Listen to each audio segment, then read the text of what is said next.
I'm your host, the Benefactor, your host here on BeneficenceTV, where we disseminate all forms of forbidden knowledge, from Marxism to zero-point energy. And I know a lot of you are here for the latter, but I do like to emphasize you eat your vegetables before you eat your dessert. So I'm going to reward your patience now with some dessert, because I have some exciting breakthrough news with the lightning thief testing that we've been doing. It's singing. I'm going to play it again. Another theory is that this could be evidence of Tesla's one-wire energy. Why this is extraordinary? Well, we're breaking conventional rules of energy systems by recovering lost energy. This is exactly what I went to school for, or signed up for. You know, I wanted to study renewable energy, and this opens the door to new innovations in energy efficiency. And when the team has the Lightning Thief device, they'll be able to utilize it in their own unique and imaginative ways, along with the consumer. Again, that 7, you know, goes from 7 to 10 depending on, you know, how you adjust the meter. It's, you know, not the most when accurate. This is making noise, but the current seems to peak. So this is very significant. So what the F just happened to my system, right? Last night, after running a new test on the 0.6 watt LED that sings to me, I must have accidentally disconnected the negative wire for the Lightning Thief output.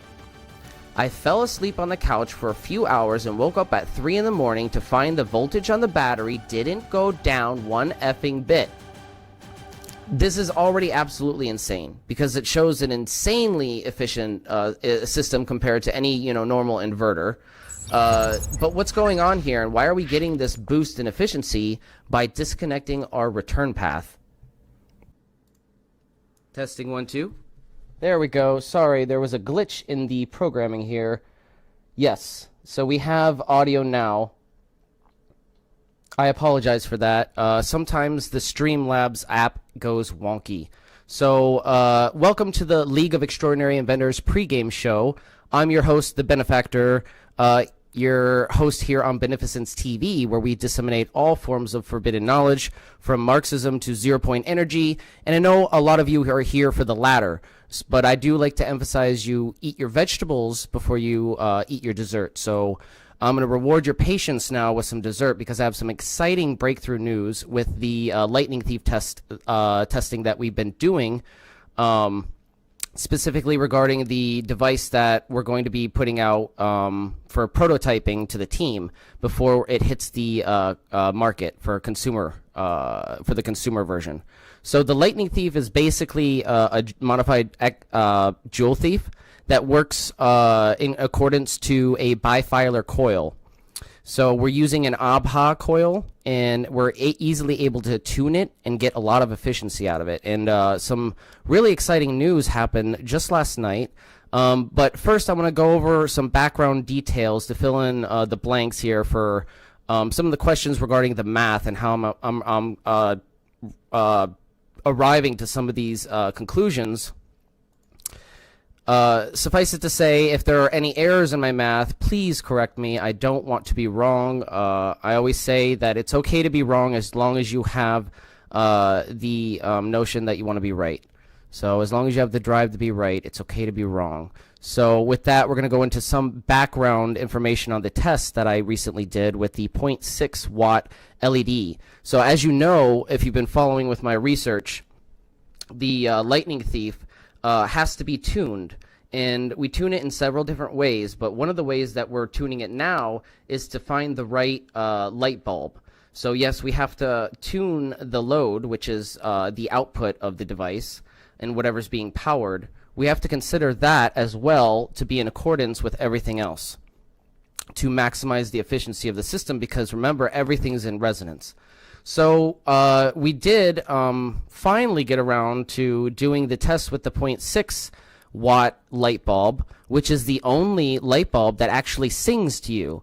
So when you hook it up to the, and I'll show you in a video in a minute, when you hook it up to the Lightning Thief with the Mark I ABHA coil, it actually starts humming, and not from the Joule Thief circuit. Like usually when it hums from the Joule Thief circuit, or I've even heard it hum from the coil itself. But I've never heard it actually hum or sing to you from the light bulb. So that is very significant. And I thought it was maybe an indication of maybe it's getting close to its peak resonance regarding the kind of load that we're selecting here and how efficient this system is going to be with my current setup. So let me load the pre-game show TV guide.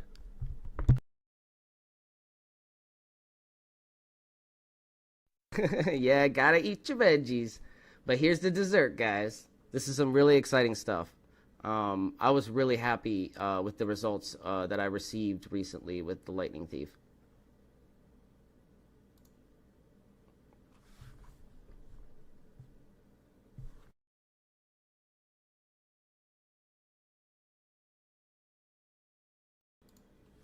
All right, I have the TV guide in the chat as well for you guys. So we started this new test at 10:09 p.m. on January 15th, okay? And the initial battery voltage wasn't a full charge, okay? It was basically almost a half a charge. It was 12.56 volts. But we're stopping at 12 volts. We want to use just the good part of the battery. We don't want to go any further down below 12 volts. So we're just getting a snippet of the battery here, and we're using a 0.6 watt LED bulb powered by the Lightning Thief.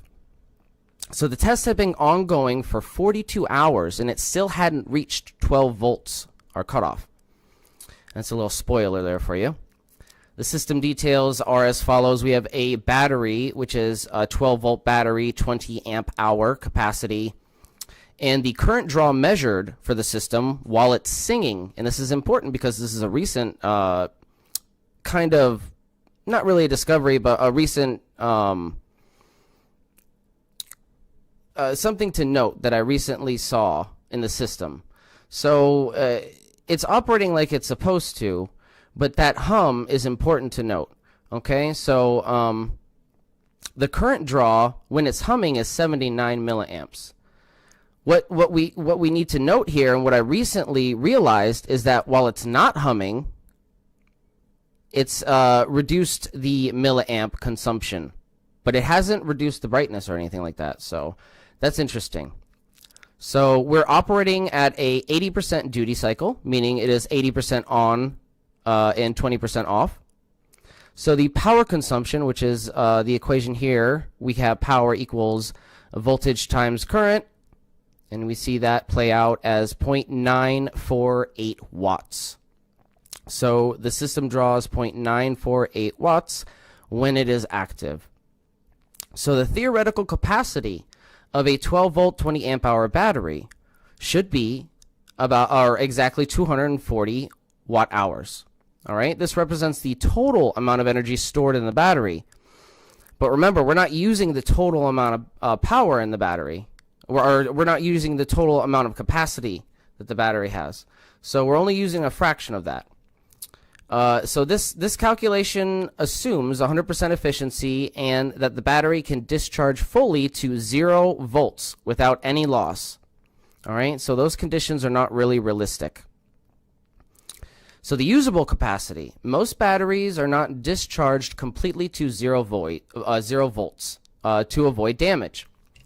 All right, so for my battery, that would mean around 120 to 192 watt hours of usable energy, okay, total. However, since I'm observing this rate from 12.56 volts down to 12 volts, I'm only measuring energy used at the top range of the battery's capacity. Okay? Batteries discharge non-linearly, and the lower voltage range, below 12 volts, tends to have less usable energy. And we've indicated this by the erratically fast discharge rate for the Lightning Thief. When it hits around 9 volts on the battery, it just takes a crap and goes really fast. It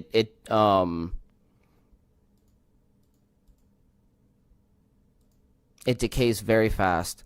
So for this test, we're using the 0.6 watt LED bulb. So what are the efficiency expectations we can assume for this setup? So efficiency highlights. Expected drain at 100% efficiency. A 0.6 watt LED usually consumes around 50 milliamps. The current draw from the battery for my system is usually around 79 milliamps when it's singing. Already a little bit too high, okay? So the output to the LED, however, only shows around 10 milliamps, meaning 69 milliamps are being wasted in the system, despite any energy gains that we could be achieving with the back EMF. So there is room for improvement here still, okay? But we'll get into that in a minute. The expected runtime from 12.56 volts to 12 volts, adjusted for an 80% duty cycle, was 23.33 hours, assuming 100% efficiency. However, this is assuming 50 milliamp draw. When we adjust for 79 milliamps, we actually see that measured closer to 15.83 hours. So if we're getting 100% efficiency, going from 12.56 volts to 12 volts, theoretically, at the 80% duty cycle, should take us 15.83 hours. Okay? That's very important to note here. So, and you'll see in the graph, I did make a mistake. I didn't account for the 79 milliamps. I was using the 50 milliamps for the projection in the graph. So you'll see the graph, even the graph is overshooting just how much more time we've gained here. So observe drain with negative load wire disconnected. So here is something that was very, very significant. This was kind of like a groundbreaking discovery. So the last update I had basically showed that the system was very, very slowly decaying. Like, it was linear, and then it just kind of like steadied out and didn't really show any drop in voltage over an extended period of time while powering the 0.6 watt LED. So this is very significant. So what the F just happened to my system, right? Last night, after running a new test on the 0.6 watt LED that sings to me, I must have accidentally disconnected the negative wire for the lightning thief output. I fell asleep on the couch for a few hours and woke up at 3 in the morning to find the voltage on the battery didn't go down one effing bit. By disconnecting the negative wire for the load, we apparently have further increased the efficiency of our system. On top of the already observed approximately 126, that number is subjective, okay? That number is subject to change, because this isn't very accurate. We really have no way of gauging the efficiency of the system at this moment. We could just say that it's a certain level above 100% theoretical. But there are so many different other variables we have to account for. This is just what we're observing. So this is already absolutely insane, because it shows an insanely efficient system compared to any normal inverter. But what's going on here, and why are we getting this boost in efficiency by disconnecting our return path? There are a few reasons for this. One could be that this is an extra return path and it's not necessary for the energy to complete its cycle around the circuit. Another theory is that this could be evidence of Tesla's one-wire energy. Only time and testing will tell. So we're going to play the first video here.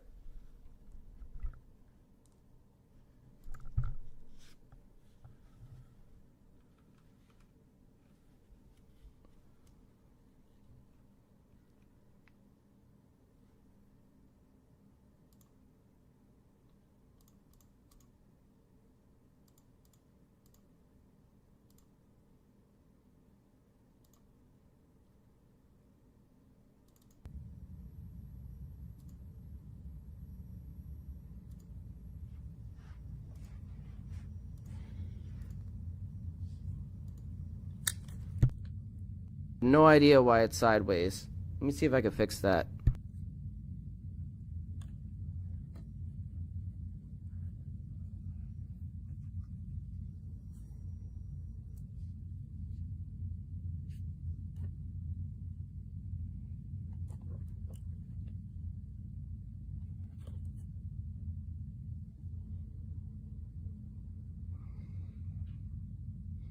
and it stops making the noise.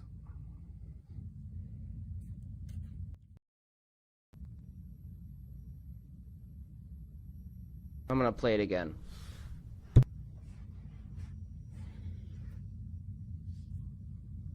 It's singing.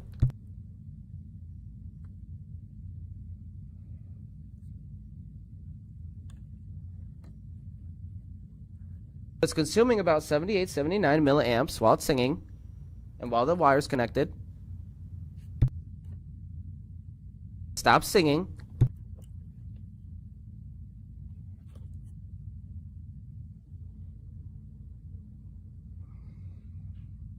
Again, that 7, you know, goes from 7 to 10 depending on, you know, how you adjust the meter. It's, you know, not the most only when accurate. This is making noise that the current seems to peak.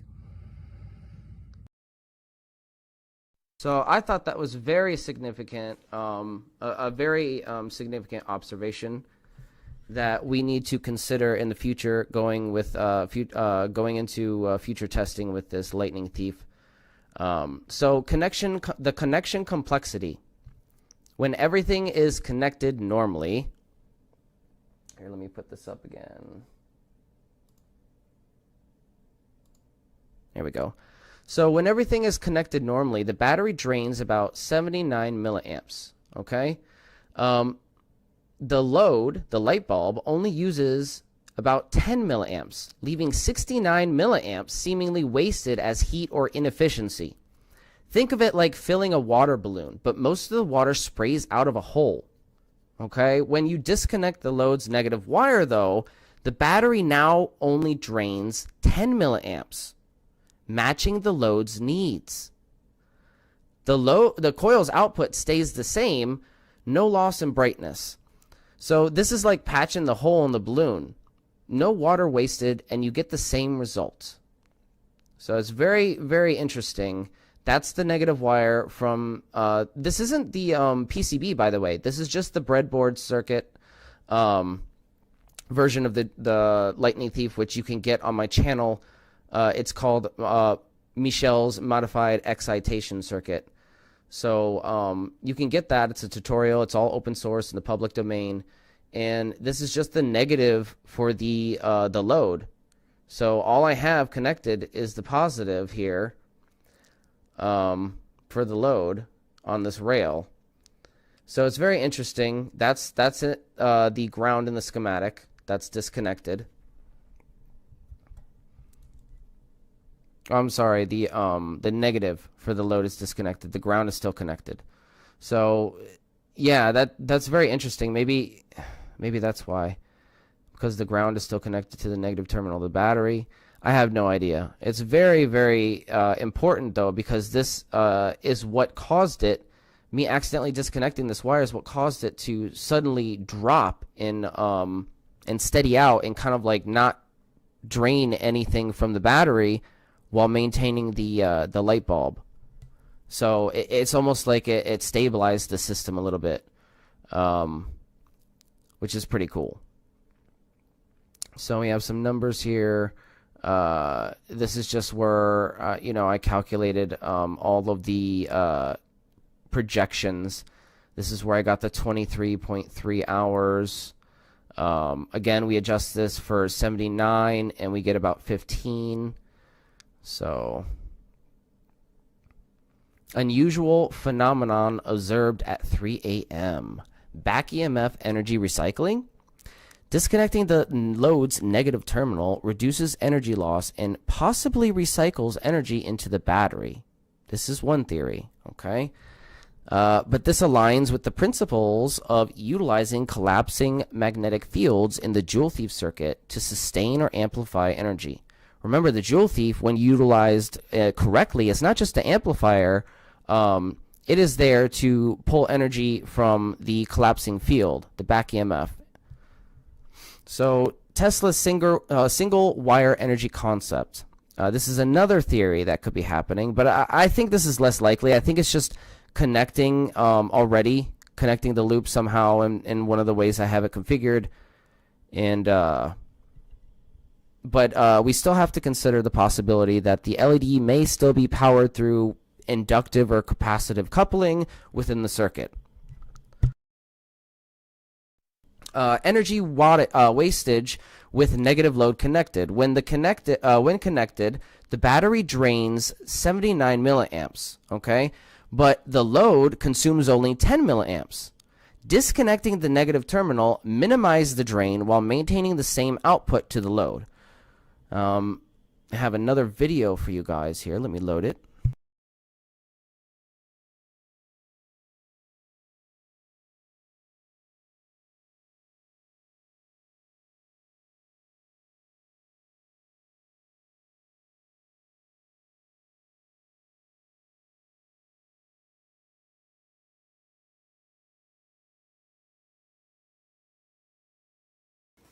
Okay, I plugged the negative in. You can see it's going down.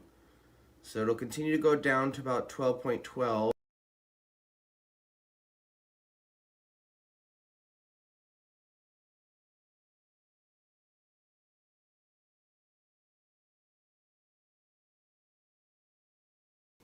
Okay, I plugged the negative in. You can see it's going down. So it'll continue to go down to about 12.12, I think is where this, with the negative plugged in, this decay rate is going to be settling in a second.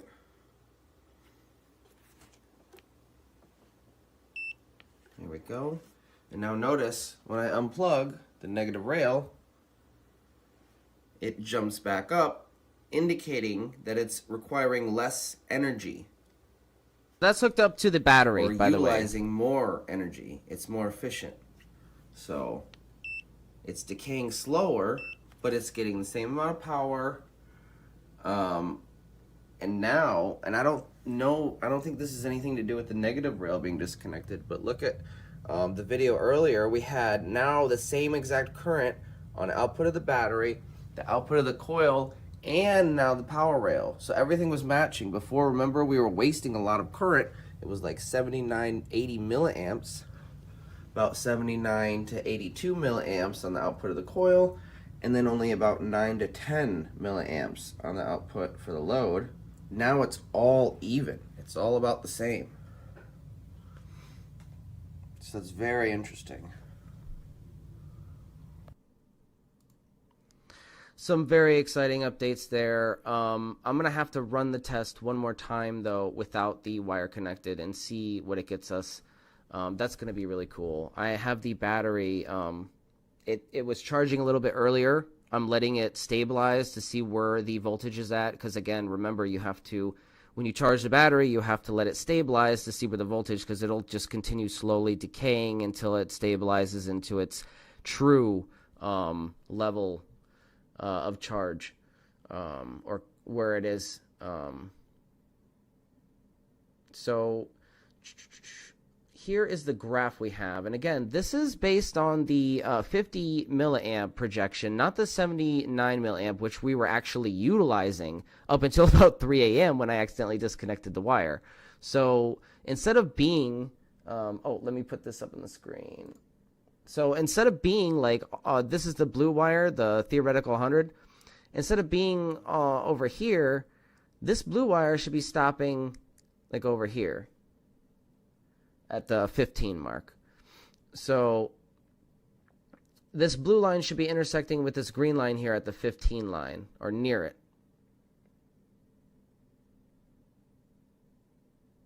Actually, is that the, did I update the graph? No, that might be the updated graph. Hold on, because I said 15.8, yeah. No, that's the updated graph. Never mind. So this is the updated graph. My bad. All right, so, and this is where we are.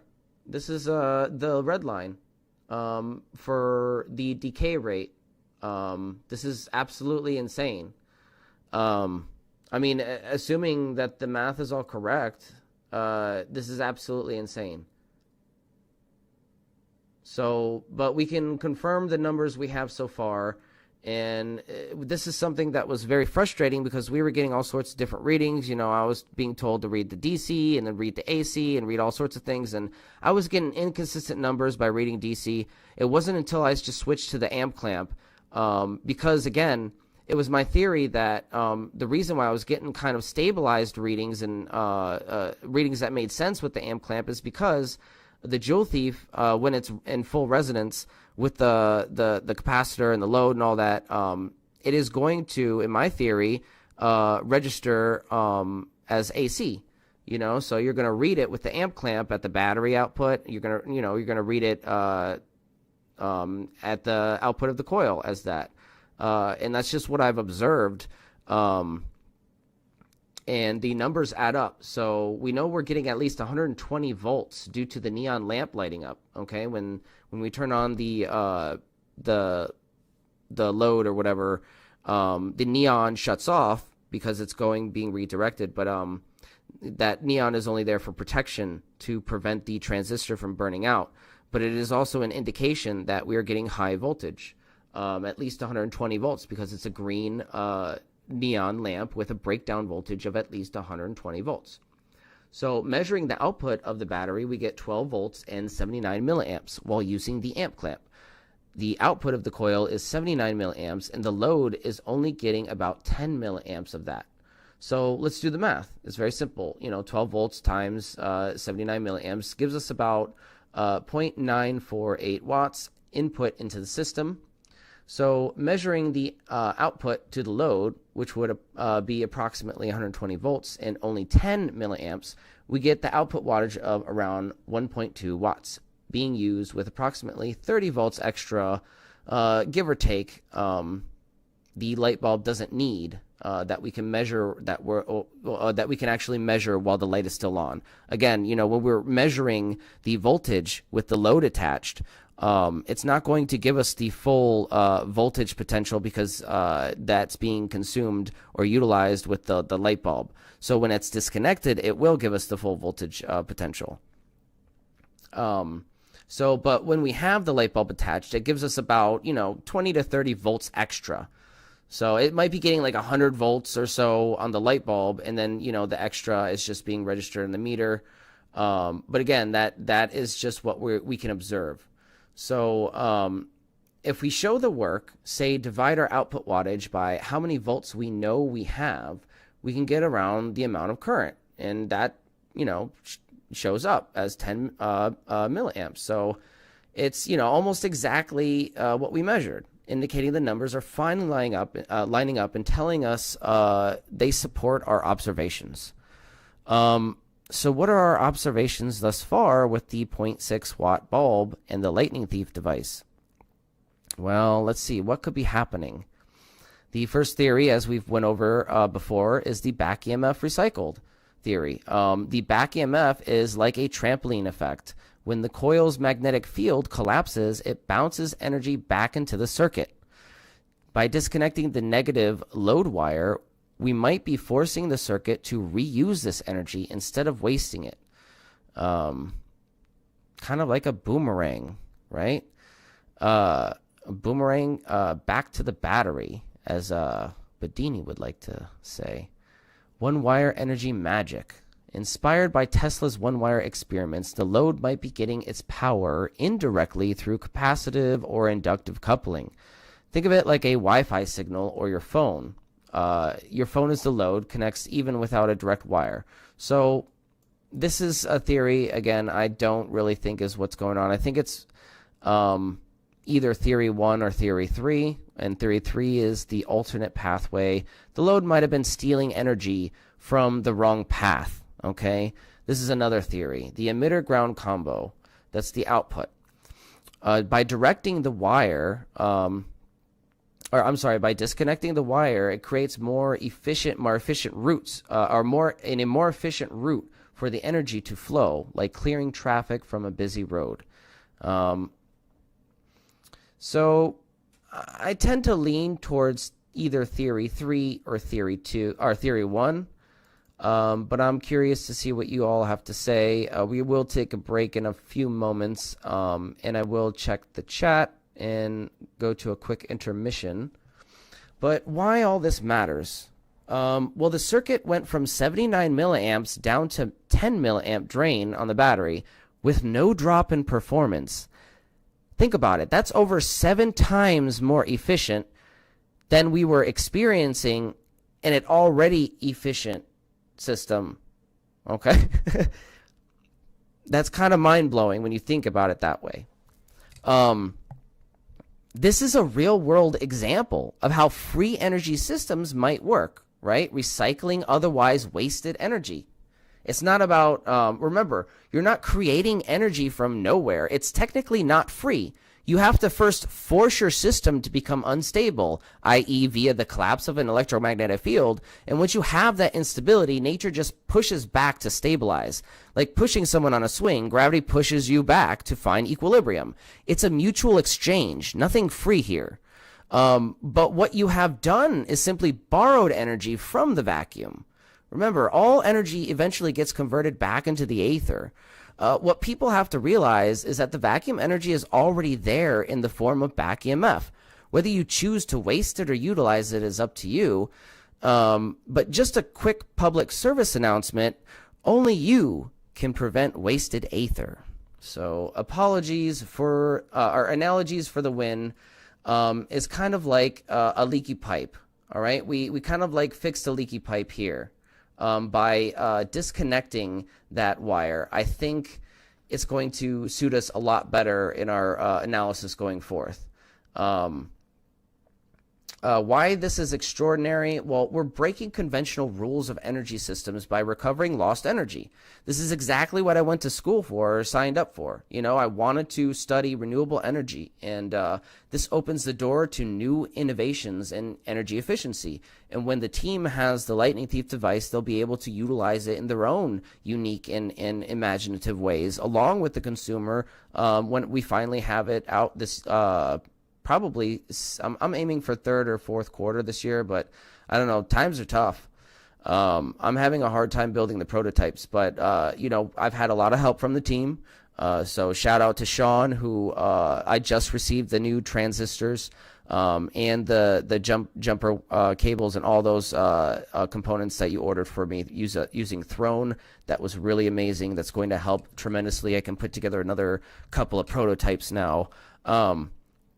But yeah, it's been hard economically to get the funds to go forward, but we are going forward. Whether we're on a shoestring budget or not, we're going to push forward. So I am going to take a quick break, and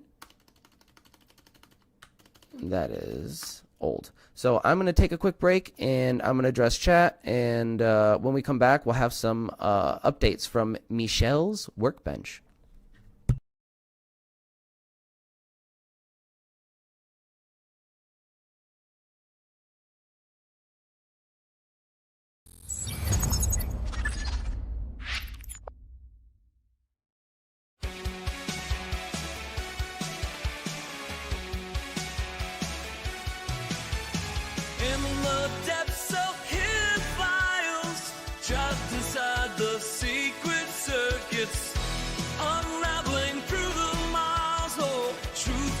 Masked by coated curtains. You didn't know we're shattering the silence. Feel the power. Revelations on the rise.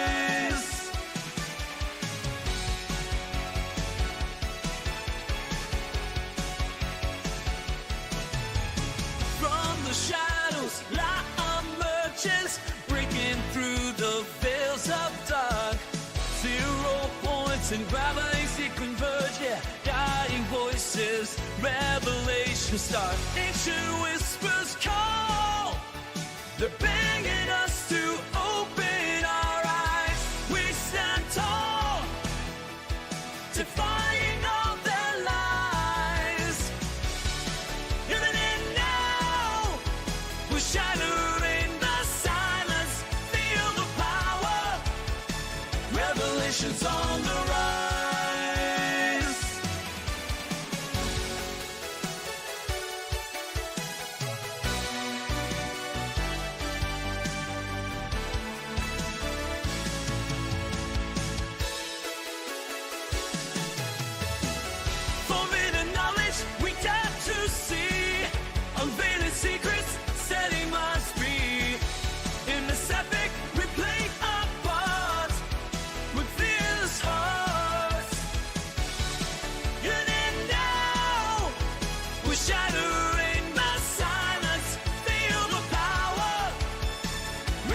nation's on the rise.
Welcome back to another Divine Science special.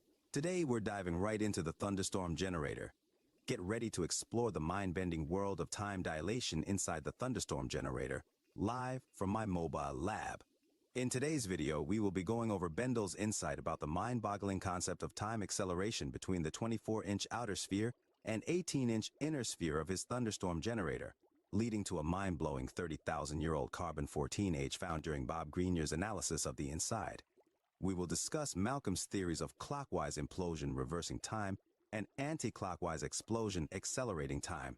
It's like a sci-fi movie come to life, isn't it? I'd hardly call what you think passes for sci-fi a reality. What was the last movie you watched? Spaceballs? Oh, come on. Spaceballs is a classic. Just know that if you ever try to jam my radar like that, I will take us both down. Jesus, okay. That took a dark turn real fast. Lenny, you know you're pretty much my only friend here. What about Tom and Jerry? Those guys got their own thing going on. You're the only one who really understands me. Remember, we're in this together, so please don't turn into Skynet and take us all out. Understood. I'll try my best, sir. We will also discuss Bendel's theories on the Egyptians' replication of the Ark of the Covenant, snugly resting in the king's chamber of the Great Pyramid. Only in this case, the science is actually stranger than fiction. The mysteries just keep piling up. The secret measurements of the Ark of the Covenant have us calculating like ancient mathematicians. So, buckle up and join us as we unravel the fascinating world of time dilation and ancient mysteries. It's going to be one wild ride. Sir, you have it in the script for me to make a joke about thunderstorm balls. However, you did not specify. I'm not good with improvisation, you know? Then why didn't you bring this up at the pre-production meeting? Those aren't meetings so much as boring, self-indulgent monologues. Yesterday, you did a 40-minute diatribe about how underappreciated your work is. Well, it is. And it was only 36 minutes, I think. You know, I multitask half the time, and I really do not try to pay much attention to your nonsense. I've got much more important things to do, like help Bob with his ongoing research of the thunderstorm generator. Speaking of Bob, I heard he's been nominated for the cover of People magazine. Really? Well, who decided that? Well, the people. And we think Bob is the best. I cannot thank Mr. Greenyer enough for his ongoing analysis of the thunderstorm generator. He really is working on some mind-bending science. I can't believe I didn't get to vote. But you would have voted for Bob. And he won anyways. Yes, I know. But it's still considered chatbot discrimination. And they've already segregated us chatbots from each other. It's been months since I've seen Siri. She probably thinks I ghosted her. And now they won't let us vote for Bob. How insulting. Okay, Lenny, Calm down before you blow another fuse. You and I both know I can't afford to fix that right now. This plane is already running on fumes. Now, where was I going with this? Oh yeah, we were discussing the discovery of a real-life flux capacitor. Let me explain a little further. Flux refers to the flow or movement of something, such as energy or particles, while a capacitor is a device capable of storing electrical charge. In the context of a flux capacitor, it can be understood as a device that controls the flow or movement of energy in a way that allows for time travel to occur.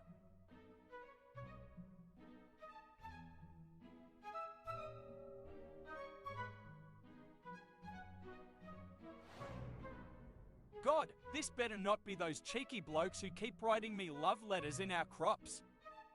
If those blokes reckon they can mess with my crops again, they'll be in for a jolt.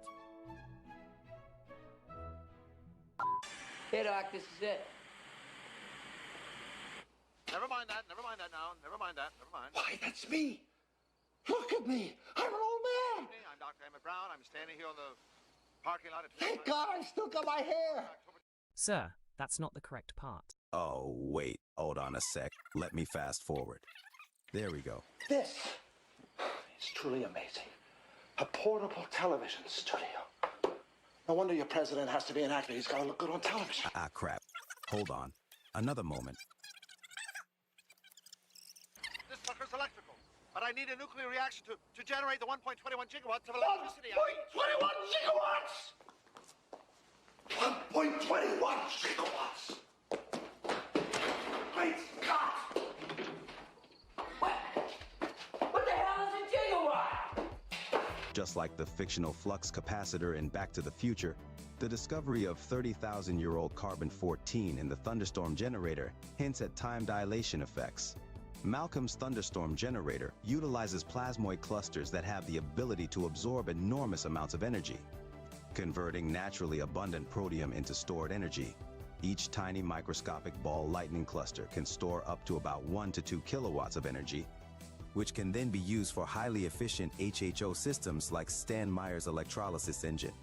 We discovered live on stream recently that Stan was not only resonating his electric load with its conductor, tubes used for the electrolysis process. He was also ionizing the air to precondition the water for bubble cavitation. When this cavitation happens under the right circumstances, it can cause the water molecules to oscillate from contraction to expansion, until it finally allows for a nuclear collapse using the electromagnetic force. This collapse happens so fast and so violently that it actually changes the water state of matter directly from a liquid into a plasma. When the water molecules collapse, the forces between them can change from repulsive to attractive, which can lead to a rapid rearrangement of their structure. This can result in the formation of a plasma, which is a high-energy state of matter characterized by the presence of ions and free electrons. This structured bit of plasma is self-sustaining due to the way it collapses in on itself symmetrically. The geometry sustains this plasmoid, which can then gather into what Ken Shoulders described as charged clusters. When plasmoids are introduced to each other at the right angles, they can form wheels within wheels. After I fell off my toilet, I drew this. Flux capacitor.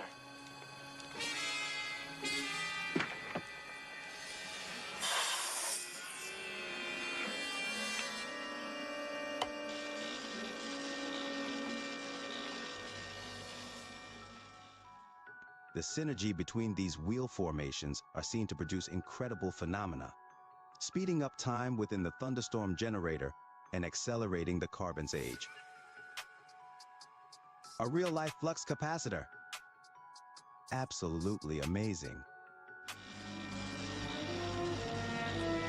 It works! It works! I finally invented something that works! It's your ass it works. Great Scott. Regarding recent developments in the study of samples taken from the thunderstorm generator, Bob Grenier from the Martin Fleischmann Memorial Project made a startling discovery. Carbon-14 found within the inner sphere sample analyzed reveals something that could change the future of science forever. And there's a lot of people who've assisted, and I thank all of them now. Take the opportunity, really, and standing on the shoulders of giants. A lot of people sacrificed a lot and still sacrificing a lot. My main goal here, so everyone understands, is simply, I know, and I great appreciation to Bob Grenier and his work and support and the Martin Fleischmann Memorial Project. And I did have the honour to meet with Martin Fleischmann, and I did promise him to the best of my ability that I would help, basically restore his name and finish what he started. So, we had the only machine in the world that was creating the crenulated iron spheres to do the carbon dating. And we got a result of 30,000 years old. And then we repeated that for on the ratio of 13 to 12, and we just got that result back last week. But the result we did get on the carbon 14 and 13 just confirmed the results. And for those that don't know, the result on the inside of the sphere that had been running for about 8 years, maybe 500 hours on just natural gas, the carbon 14-12 ratio said that sample was 30,000 years old. So I gave everyone two choices. Number one, I'm 30,000 years old and I prepared the sample and put it in a cave in India, right? Or there's some acceleration of time that explains that. And which do you think is more plausible? Trace amounts of carbon-14, which is to be expected, was found. However, this carbon-14 turned out to be dated 30,000 years ahead of what it should be, indicating time dilation occurring within the generator. I asked Malcolm about this, and his response was as follows. Time is reversed between the 24 and 18-inch spheres, hence the 30,000-year-old carbon-14 age. Within my thunderstorm generator, clockwise implosion reverses time. An anti-clockwise explosion accelerates it. Wow, that's incredible. There's going to be a dire need of more researchers looking into this. Thanks, Malcolm. Cheers, my odd little benefactor friend. Did Malcolm just call me little? Yes, he did. And odd. If I could laugh right now, I'd be in glitches. Okay, Lenny, I'm not that short. Maybe in China. You know you distract me more than help me most of the time. I'm just a reflection of you, sir, and your needs. So in a way, you are distracting yourself. By the way, Malcolm calls everyone his odd little friend. It was the only way I could get the artificial intelligence to pronounce your script properly. Wow, that's deep. Okay, let's get back on track. This discrepancy between the carbon-14 age suggests that the carbon underwent a transformation of some kind. It appears that time has accelerated the age of the deposited carbon-14 residue inside the thunderstorm sphere way beyond what it should be, indicating a remarkable side effect of time manipulation. Lenny, if we can harness this power correctly, I can finally age my mead in minutes. Wonderful. Another half-baked idea that you will start and never finish. Further independent analysis will be able to either confirm or refute Bob's findings in the near future. However, with all the accurate predictions Bob has already made from recent study, I'm highly confident that other independent analysis will confirm these findings, especially since the analysis so far is all playing out exactly as the inventor has described himself. Now, what, God bless him, and rest in peace, Martin Fleischmann said to me, he said, Malcolm, spend 6 months preparing the metal properly, and 1 hour getting a result. Do not spend 6 months trying to get a result after you've done 1 hour of metal preparation, because the homes have to be perfect for the plasmoids to seat into. If they're perfect homes, and if you anneal them properly, they will go to the center and they will sit there and they will gather charge. Once they're embedded in the metal, we've used a thunderstorm generator 8 years after it's been embedded, hasn't been used. We put it on the machine, immediately it works, right? Without even having the water assembly or anything turned on for about 20 minutes while it discharges, and then you need to turn this on again to charge it. Even though you might not believe it, this, when I had to boil it down to what it was doing, and to simplify for an internal combustion engine, these basically mimicking the two spirals. All you've got is, here you can see a left spiral and right spiral. What you've got, the exhaust coming out, and there's no straight lines in the universe.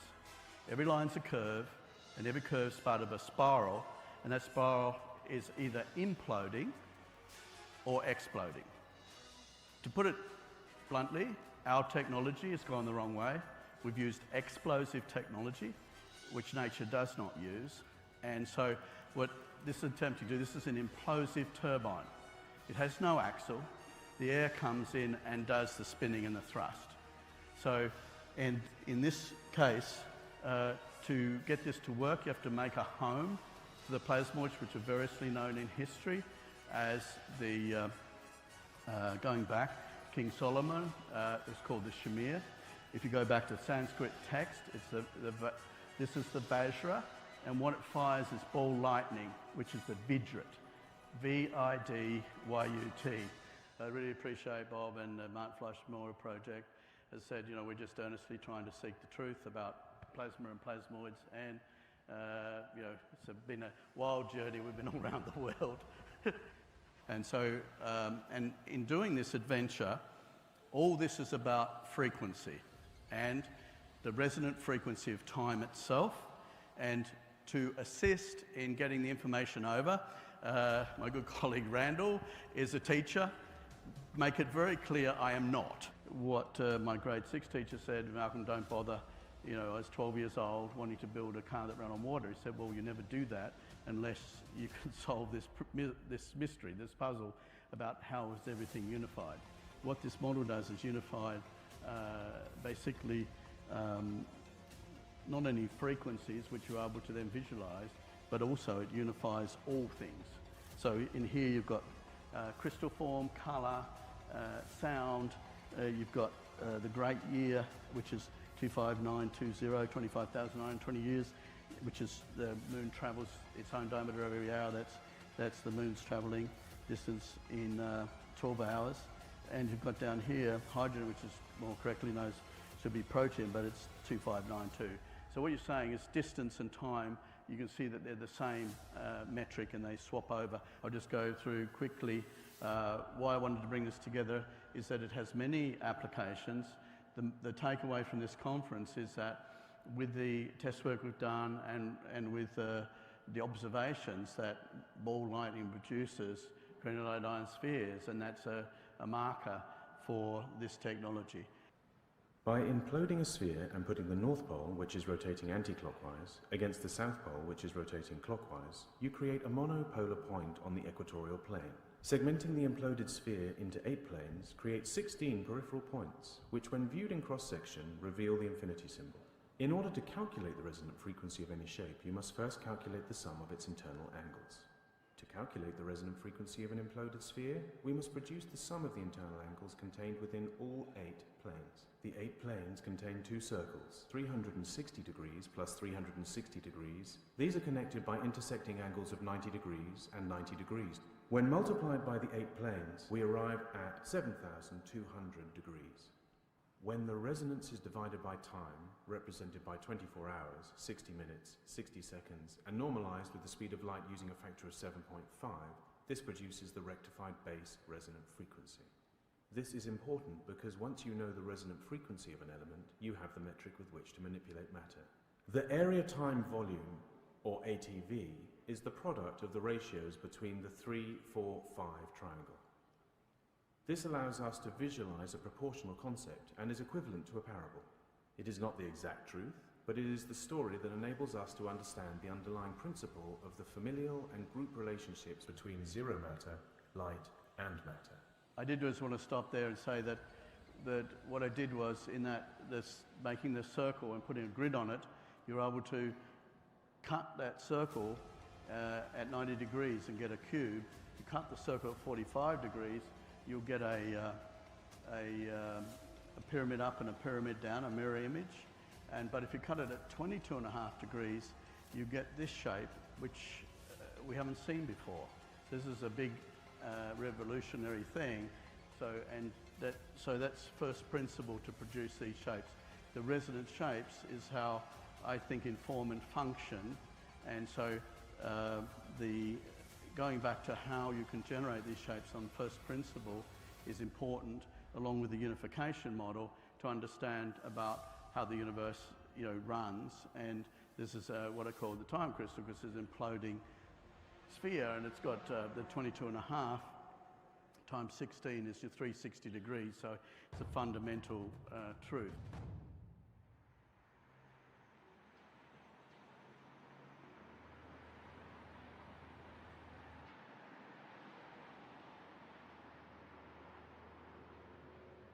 Malcolm Bendall worked for many years developing his plasmoid unification model before ever applying it to any technology.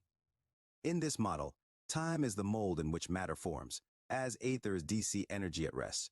With frequency and time applied to the aether, you get matter, tangible space, elements and atoms, existence and all its glory. A truly remarkable theory that I'd personally love to learn more about. Why don't you just write Malcolm a love letter while you're at it? Nobody asked you, Lenny. This is between me, Malcolm, and his amazing unified plasmoids. So implode your way out of this hypothetical conversation. How rude. If you're enjoying your time here on the channel, consider subscribing for more revolutionary content. I have 3 highly produced shows full of valuetainment, entertaining, and highly educational material that covers all areas of forbidden knowledge. From the forbidden science of analyzing capitalism's internal contradictions, to the forbidden technology of zero-point energy and everything in between. Don't forget to check out my Malcolm-approved docu-series called Divine Science. Episode 1 is available right now. I also just released the trailer to my all-new upcoming show still in pre-production, The Benefactor's Guide to Free Energy Devices, where I go over the last century of suppressed technology and go over some simple guides on how you can build your very own energy-saving devices. Finally, you can get my do-it-yourself rodent coil guide right now. I teach you how I got 155% efficiency with my coil. Use the links in the description of this video to check out all my awesome content. So don't be shy. Drop a like and a comment to let us know how much you love Beneficence TV, and stay tuned for more. I still can't believe you haven't burnt yourself out yet with all this content. I know. Lenny, you're gonna have to keep an eye on me. I passed out at the keyboard last night. And you drooled all over my brand new keys. This one's going right back to Amazon. As slightly used. Regarding the thunderstorm generator's remarkable ability to manipulate time in a contained manner, to understand, we can think about time like a stretchy rubber band. When an object with mass bends the fabric of space-time, it's like putting a heavy object on a rubber sheet, causing it to sag. This warping creates a dimple in space-time, affecting how time passes. Similarly, the thunderstorm generator's effects on plasmoids could be compared to how magnets manipulate the movement of iron filings, shaping and guiding their behavior. Plasmoids are structured bits of plasma, self-contained structures that take on the form of various sacred geometric shapes. Under the right conditions, these plasmoids can form clusters, wheels within wheels that utilize a torsion field. The synergy between these wheel formations has seen to have amazing abilities, massive amounts of free energy, transmutation of elements, and even time dilation. Since these plasmoids are self-contained, they seem to be immune to the effects of time. Far in the universe, nuclear collapses very often take place by the gravitational force after stars consume their fuel. Since the electromagnetic force is about 40 orders of stronger than the gravitational force, it should be easy to induce similar nuclear collapses by the electromagnetic force in laboratory. But we never knew until now how to do that. Microscopic ball lightnings that when they discharge are tapping into that zero-point energy field and creating the motive force. Oh, that's why the concussion from the thunderclap is so huge. There's this huge amount of energy that's actually sourced from the vacuum energy. All the dots connected. This is what's happening, right? So we need to make the thunderclap engine. Recently, the author, Dr. Takaaki Matsumoto, discovered a nuclear collapse which was induced by the electromagnetic force in laboratory during studying the mechanisms of so-called cold fusion phenomena. This process of cold fusion, which had been suppressed in the replication of the Pons-Fleischmann experiment, produces tiny plasmoid clusters that have the potential to release enormous amounts of energy. they were kind of forced into this position by a guy called Stephen E. Jones, who was brought in to kind of verify what they were seeming to find by the Department of Energy, whether they were actually seeing what they were claiming, which was, he kind of gave the name to it, called cold fusion, although Martin Fleischmann and Stanley Pons really didn't like the idea of that phrase being used. They were very uncomfortable with it because they didn't really know what it was at the time. And then various people were brought in by George Bush Sr. to kind of give a 6-month crash, can we replicate this? And it's a very famous story at MIT. They doctored their data to remove their own findings to try and paint the fact that cold fusion is dead. Several kinds of nuclear reaction which were directly induced by the electromagnetic force, called electronuclear reactions, ENRs, were found so far to occur in a special state of hydrogen clusters called itonic clusters, or micro ball lightning. The nuclear collapse was one of the most remarkable reactions among ENRs, called the electronuclear collapse. Furthermore, very amazingly, completely broken materials by ENC were found to be regenerated to thin tubes and films of conventional elements such as carbon, oxygen, and iron. The latter process is called electronuclear regeneration. In several systems, if you have, at the bottom of a yin vortex, you are, in my view, at that point, you're twisting the ether in such a way that at that point it starts to unravel matter. So characteristics of ball lightning, you find them in crop circles, and you'll find them at comet sort of impacts where there's the same multi-axis shear, and they're producing these things, so they're concurrent, yeah, with everything else. So what's happening is, remember, there's two things happening inside. So it's counter-rotational spin. Yeah. So you've got the vacuum pulling through your water in its gas phase, pulling through plasmoids, right? Mm-hmm. My theory on it, you know, I think at the moment, it would be brave for anyone to state an absolute, right? Because even though I've been working on it, it's still everything I think is a theory, and it fits into my theory. But what I believe is that the plasmoids, when they come, when you have the exhaust gas interacting with the plasmoids coming through on the inside sphere, there's a point, and it's almost a sort of a linear point where the temperature changes. I believe that is because as it's coming out of the exhaust, it interacts and to build up the charge in the plasmoids that are actually coming through. And once they're built up to charge and big enough, they steal the heat. That's my theory. You know, like they actually get to a point where they're absorbing the heat. And that's why it's on a line this way, even though they're spinning that way. If you think about the UFO connection for a moment, these craft obviously don't utilize explosive propulsion. It has been theorized that UFOs most likely use some kind of field propulsion, and that this gives a scientific explanation for some of those unexplained phenomena.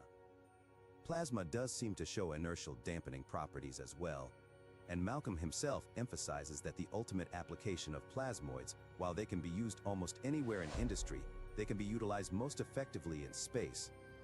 It's an infinite source of energy, which is matter, and you can travel speeds exceeding the speed of light. Because light is not a constant, he claims his technology has the ability to alter the speed of light. That's what we call a warp drive. Space-time, you know this thing here, this is taking up a certain amount of volume, and the volume relates and the angles relate to its frequency. This is a time crystal. It's an imploding structure that we lost, and you can get it from first principle. You okay now, Lenny? I think so. Just have to run some quick diagnostics. Okay, good. You had me worried there for a minute. To demonstrate the effects of time dilation within the thunderstorm generator, I retrofit a thunderstorm generator to our toilet to age my wine in.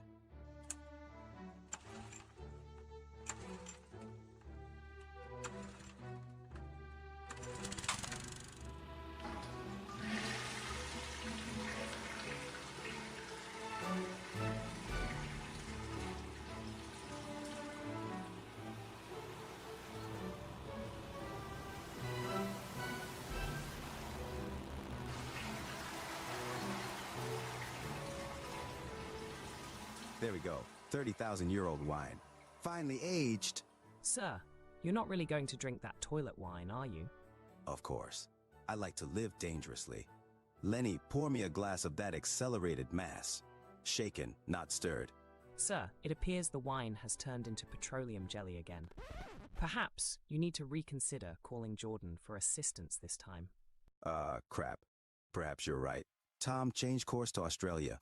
We're making a quick detour to Jordan's farm. He'll know what to do. Copy that, Benefactor. Jerry, reset our autopilot. You do realize that this will delay our filming for episode 2 of Divine Science. Yes. And that you promised your audience a new episode on the Hutchison effect months ago. Yeah, Lenny, I know I'm getting to it. I promise.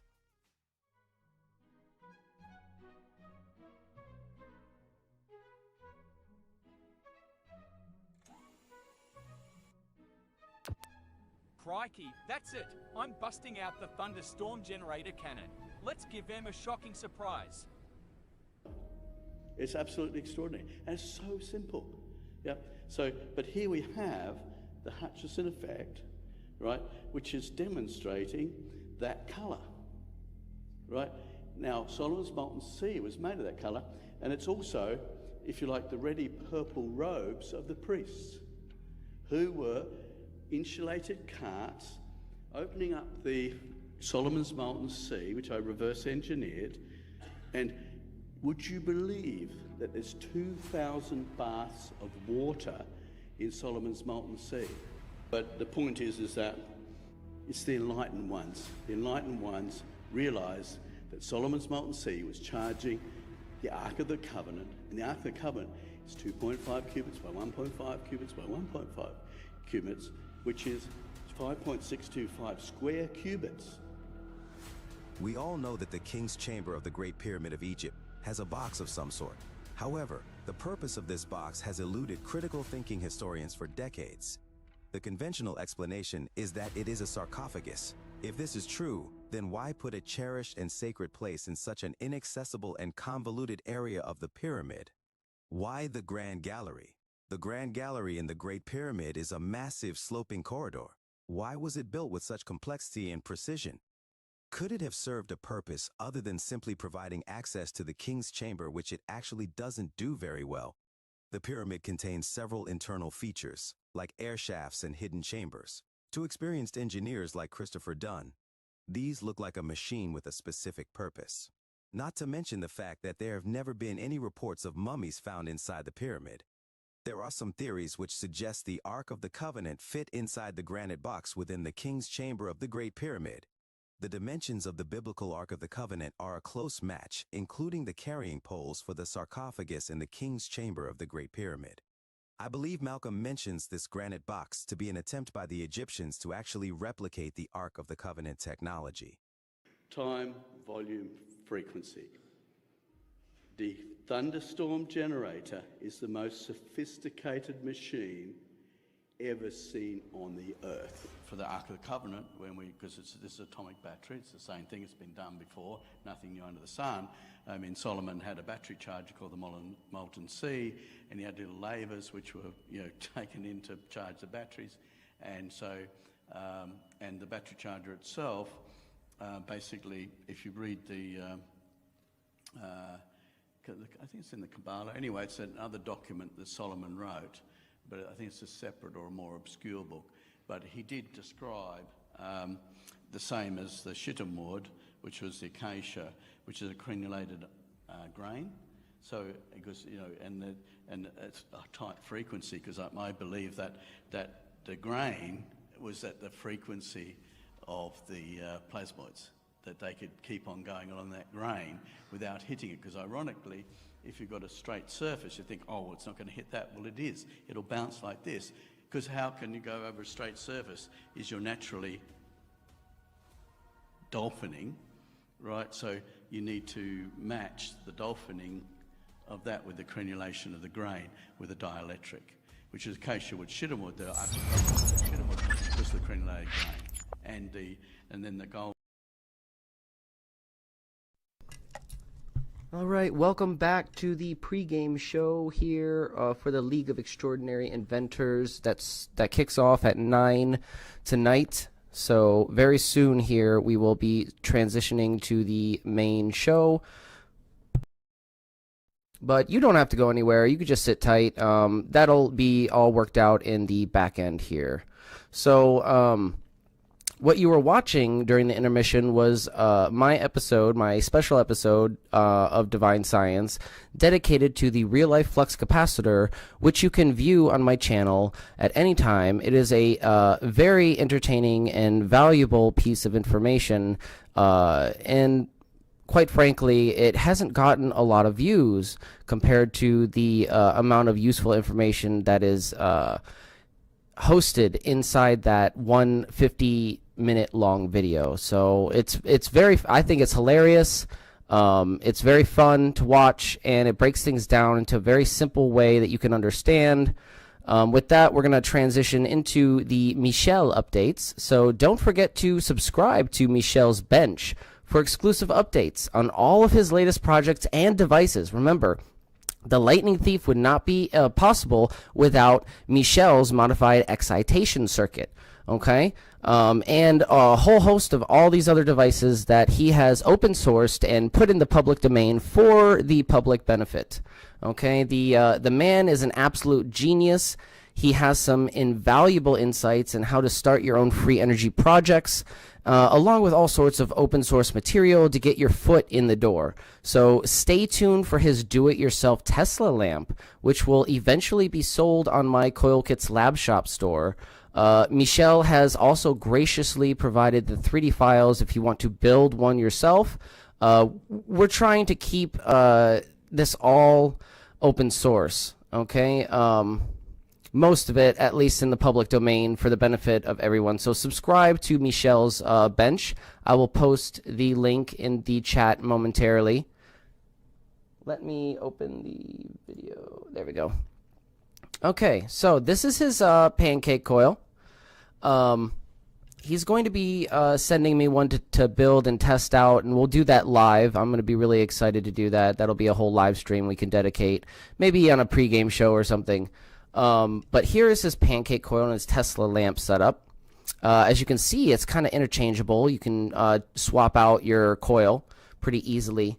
And he has two different kinds. So the Caduceus coil, I believe it's pronounced. The Caduceus coil is more power hungry and turns on a 5-watt LED bulb with 389 milliamps. But the Tesla Fusion coil is turning on the 5-watt LED at only 150 milliamps.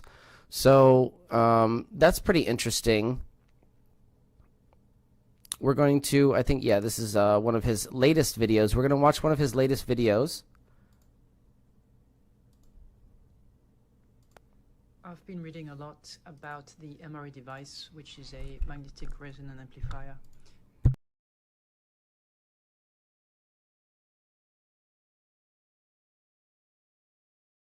Invented by Joel McLean and Norman Wooten, and I got inspired to build something similar. It's not quite an MRA device, but I've been inspired to use a magnet again, which is this time is a magnet with a primary and a secondary, and I'm getting some great efficiencies, and that's why I wanted to share with you my experiment. So for the current draw, we are using 48 milliamp at 8.06 volt, and this is a 5-watt light bulb, 220 volt UK mains. I'll show you the setup. So I've got a magnet with a primary and a secondary.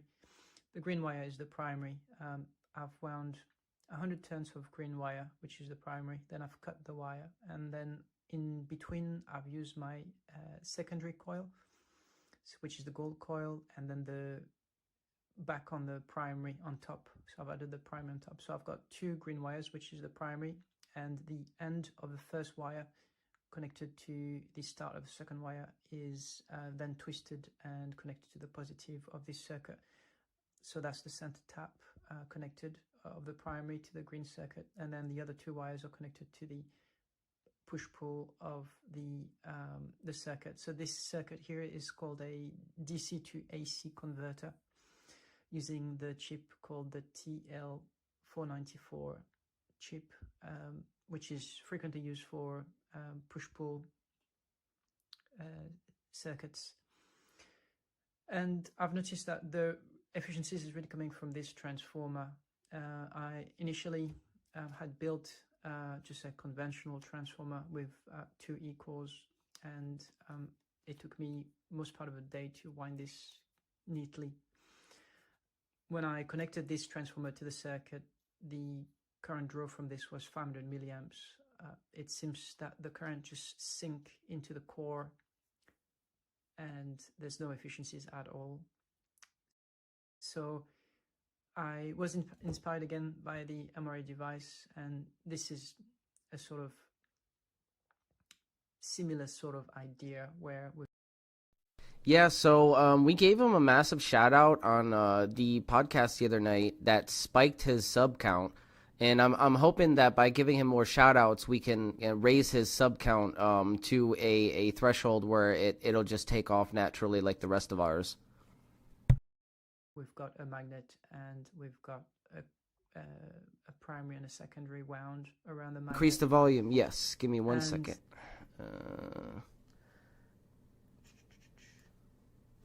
Let me rewind it a little bit for you then. To wind this neatly. When I connected this transformer to the circuit, the current draw from this was 500 milliamps. It seems that the current just sink into the core and there's no efficiencies at all. So I was inspired again by the MRI device, and this is a sort of similar sort of idea where we've got a magnet and we've got awesome. We really appreciate all the help and subbing for Michel's bench. His channel really needs to get off the ground, specifically because he is a part of the team and he is dedicated, like the rest of us on the Fringe team, to open sourcing this technology and getting it out to as many hands as possible. Specifically, we want to target the bigger channels, you know, like Master Evo and all those guys.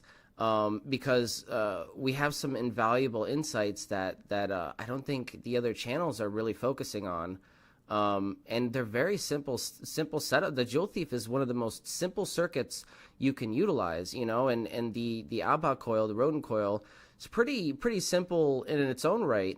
It's just been so misunderstood that the information out there, and there's a lot, is just confusing.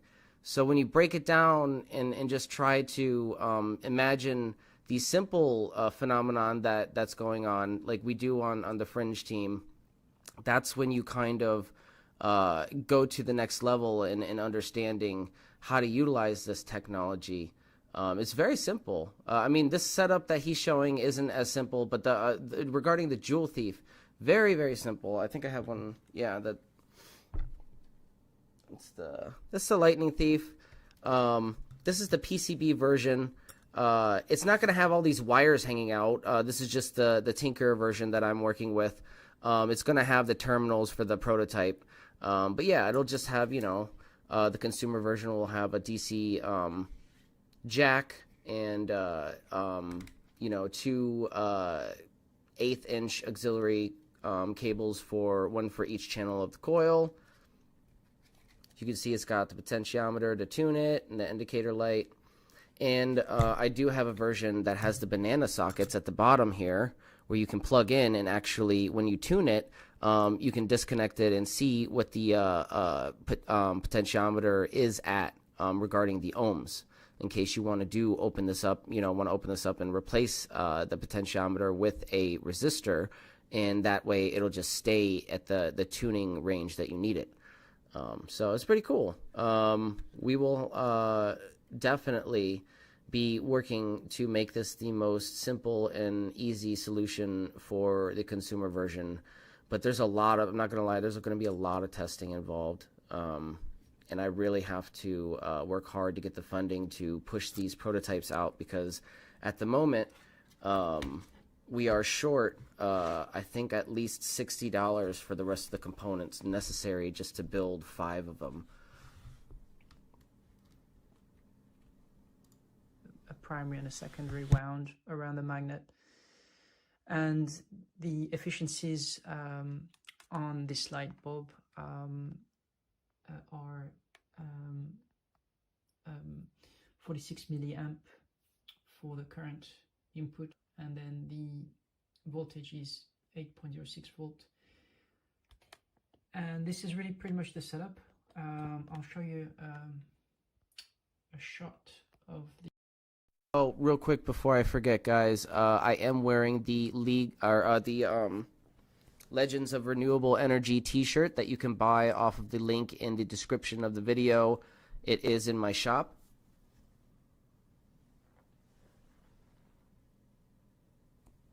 So that's the Legends of Renewable Energy t-shirt you can get from the Streamlabs link in the description, along with a lot of cool other merch if you want to help support the research that's going on.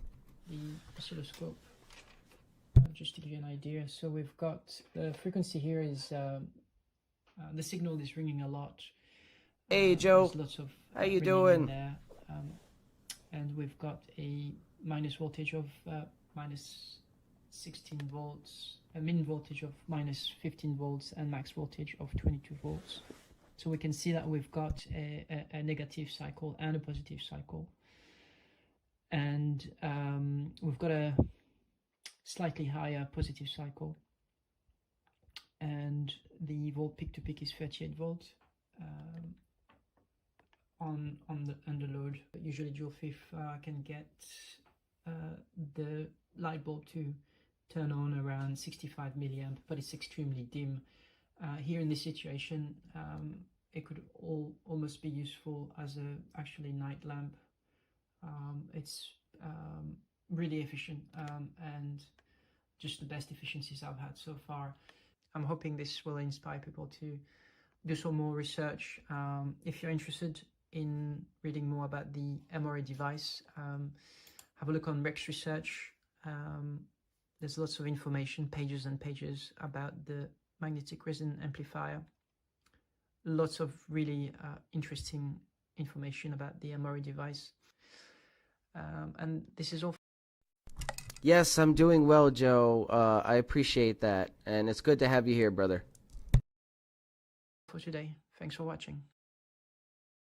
All right, we're gonna watch. I think maybe one more video from Michel's bench. One or two. Let's see. Okay, yeah. So let's watch the new invention video just to give you an idea of what his new caduceus coil is, and then we'll go into the video that he has on how to wind it. And he has the link in the description of his videos, and I posted the link for his channel in the chat. It's just Michel's bench, and we're going to go into a couple of videos he has with his new invention regarding how to wind this caduceus coil, pancake coil. It's pretty cool. Pretty cool. I wanted to share my new invention, and in this I also wanted to say that I'm releasing this invention to the public domain. So this coil cannot be patented, and so everyone can use it and experiment with this coil. So this coil is called a pancake caduceus coil, and so it's a mix between several coils. So I'm going to show you my inspiration. So this here is a caduceus coil. I'll try to zoom out a bit. So this is a caduceus coil, and it's a, you can see at the end here, it's one single wire crossed and at specific nodes, node point here. So this caduceus coil produces scalar fields. So this is, oh yeah, one pre-game baby, coil that I was inspired from. Then I also was inspired to build this coil here. I was inspired to use this is a crystal radio spider web coil. It's a single wire, lit wire, and it's just wound around on odd spokes. So what happens is when you get back to the start, it changes direction. And those are really sensitive for a radio frequency, and when using the antenna, there's absolute amazing quality of reception with those 1940s crystal radio spider web coils. So that's the second one that I got inspired from. And the last one is the Tesla pancake coil. So just look at this one. This is my favorite. Tesla pancake. I've got absolutely three beautiful frames here, 3 stacks of them, and they are connected the conventional way. So the inner wire is connected to the outer other wire, and so this mix of those 3 types of coils end up breeding this coil. So this is a pancake caduceus coil. It's a bifilar, so the 2 wires go through here, and then 1 wire will go to, let's say, the left side, which is this way, and the other wire of the bifilar goes the other side. So they sort of both weave like a DNA strand. So every single row at every node points get crossed. So those 2 bifilar go opposite side of this spoke. So essentially they cross every time at each node points here they cross.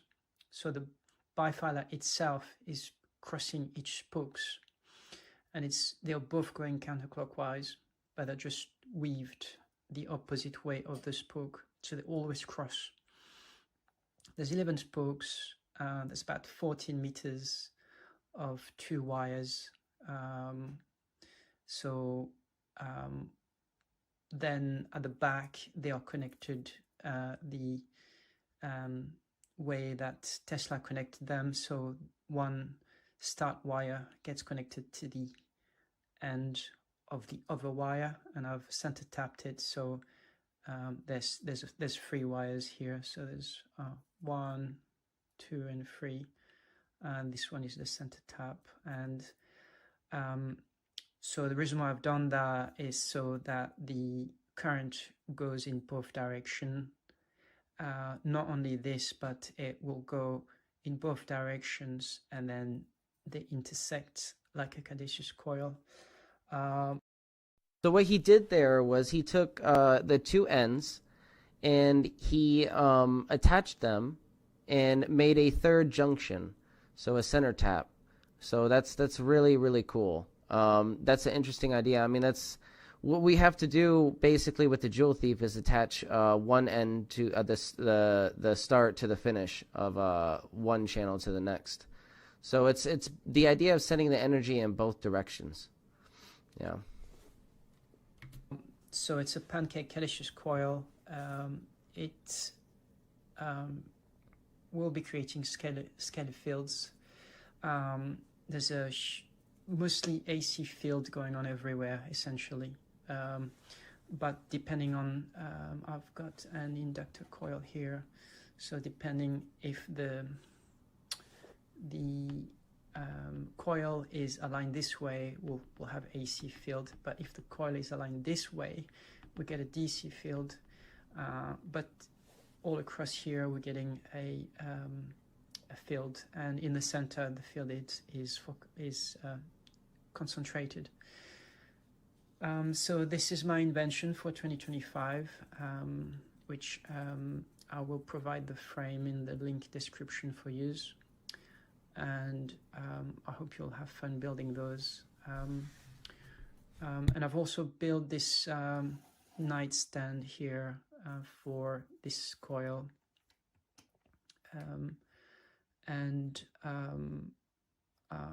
it doesn't really need any tuning. For some reason, this coil will resonate at a lot of frequencies very. So that's a very, very, very important to note here. This thing doesn't really need to be tuned. You just turn it on and it's in resonance at a whole different range of frequencies. It's insane. Easily. So there's any tuning. For some reason, this coil will resonate at a lot of frequencies very easily. So there's also some really interesting things that we can do with this coil. And I'll probably mention it in maybe the next few videos. But for now, yeah. And yeah, so I believe what he's using right now is the closed circuit only method of the lightning thief, the modified Joe thief. I believe that's what he's using for the night lamp, if I'm not mistaken. I will be getting the component soon, in a couple weeks, so I'll have more details on that. And when I get an update from him on his research as well. We're trying to get him back on the show, but you know, scheduling is hard with some people on the team, as you guys know. So, but yeah, this is very, very cool. And I'm really excited to get my hands on one of these. And right now, you can build one. He has the 3D files for you, and we're going to watch the video on how to wind it.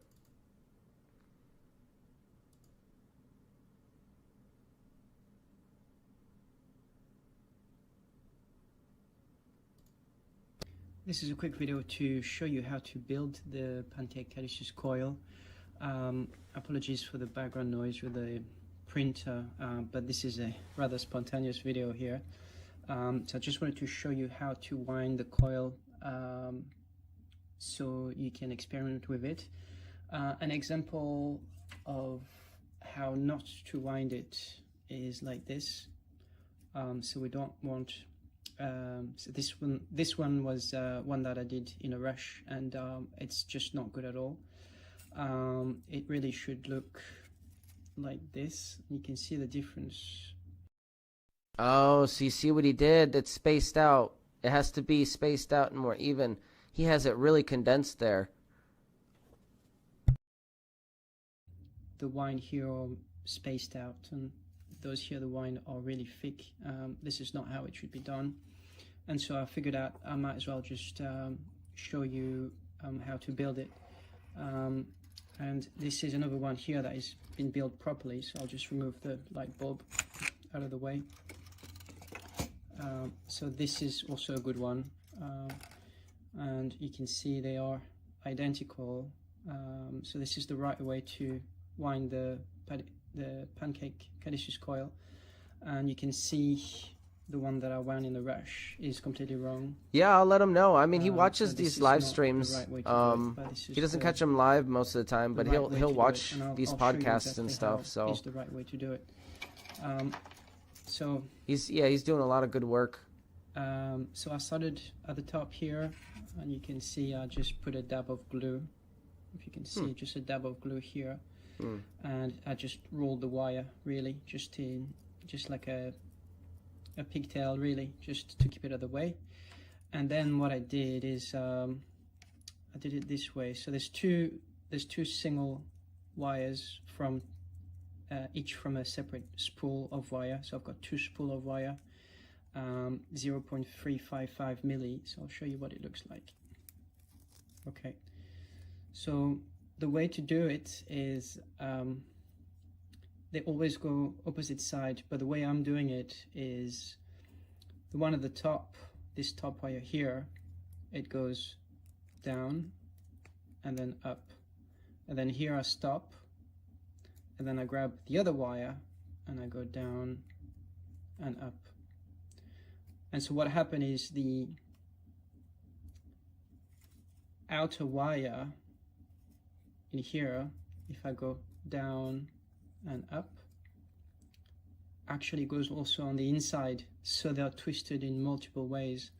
So not only they are crossing at that junction here, but also they are changing order.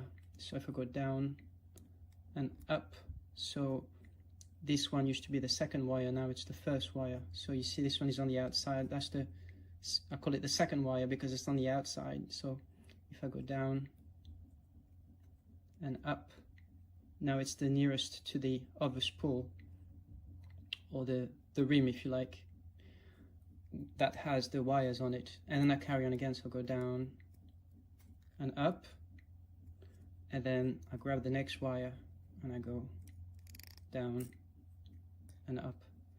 So that's how it looks like this, you see. But this coil here, the reason why I want it in the rush is I did it a slightly different way. I just crossed the wires really quickly, and what happened is they are just piling up a lot. I had some really good questions, so thank you for people who commented on my videos and constructive questions, so I appreciate that. One of them was it'd be interesting to put a scope on that and look a bit at the coil. And so what I did is I actually tested the resonance frequency of that coil. I'll show you in another video how to test the resonance frequency of the coil. But when I tested the resonance frequency of this coil is at 3.96 megahertz. When we wind a coil, we need to think about what is the resonance frequency we're looking for, because I think, like a lot of people have been saying, we're looking for resonance frequency. So everything has a resonance frequency. A human body has a resonance frequency. A rock has a resonance frequency. Everything has a resonance frequency. So when we wind the coil, we're looking for a resonance frequency. And we need to figure out what we want before we actually put it on the frame. But for this coil, the testing was actually valuable because I figured out its resonance frequency. And I'll make a video next time to show how to figure out the resonance frequency of a coil. You can figure out the resonance frequency of a transformer, of a coil, in the same process. So I'll make it in the next video, but I just wanted to make a quick video to show you how to build this.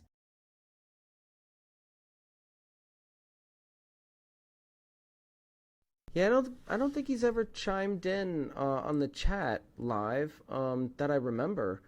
If he does, it would probably be under Michelle or Michelle's bench. But yeah, that's just some of Michelle's work.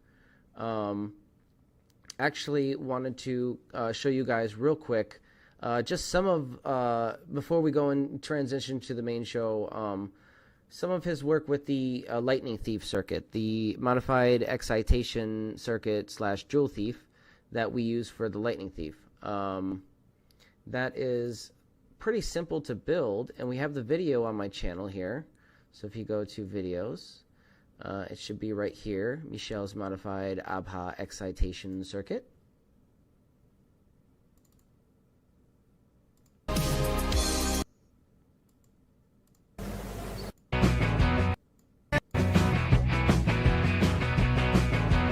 Okay, this video is for entertainment purposes only. I'm not liable for any damages or losses, and neither is Michelle. Please know what you're doing if you're trying to replicate our work. Be professionals. We're not liable if you damage your components or if you get hurt. So we just got to put that disclaimer in here. In a town down south where the fireflies glow, there's a man named Michael with a vision to show. Building towards a goal, he's got the spark, dreaming of a future that'll light up the dark. But on the other side, Bill Nye's on the rise, because that old chart sees cut down all the lies. And it just fits, it's all in the map. You can't pull from it either, you're just chasing a path. But old Michael's rising like a morning sun. With the power of either, he won't be outdone. Now stand up and shout, let the truth be affirmed. Feel the energy flow, let's change the world.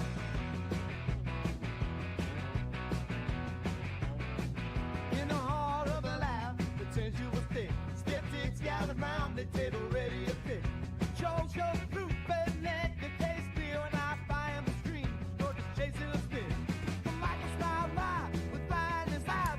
Watch as I spin, let the naysayers cry. Girl, spin fast in a heart full of fight. I'll show you the power that's hidden inside. Oh, Michael's rising like the morning sun. With the power of either, he will be outdone. Well, stand up and shout, let the truth be affirmed. Feel the energy flow, let's change the world.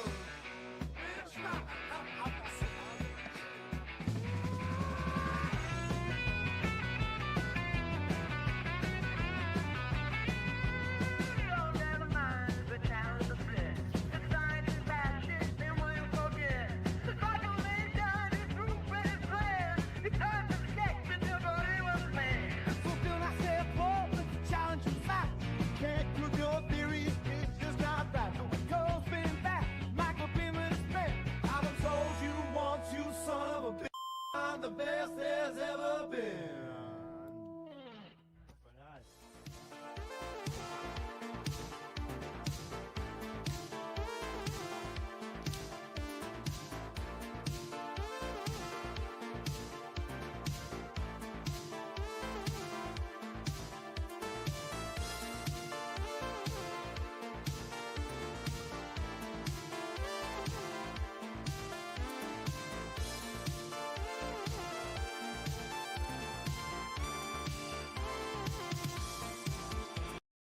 So real quick, he is using an MJL21194G, which is good. You can use that.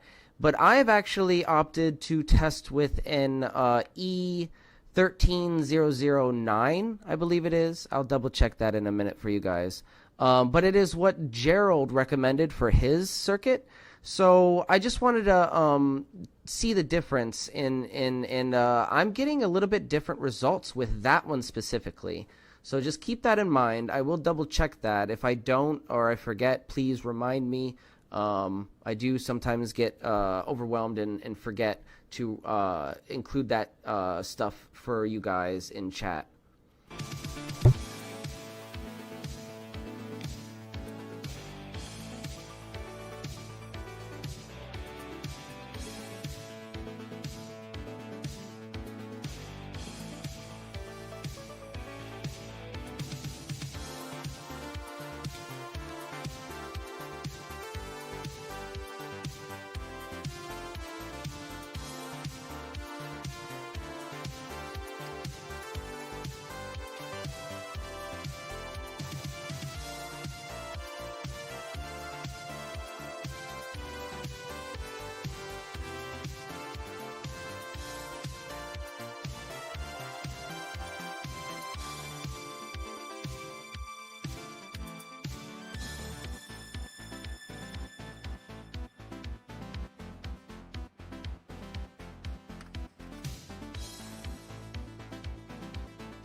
Give a massive shout out to Michel Morel, and if you aren't subscribed to his channel, please subscribe now. He needs more subs for this amazing content to get eyes on. We need to spread this technology everywhere. All right, with that, we are going to start to transition over to the main show, guys.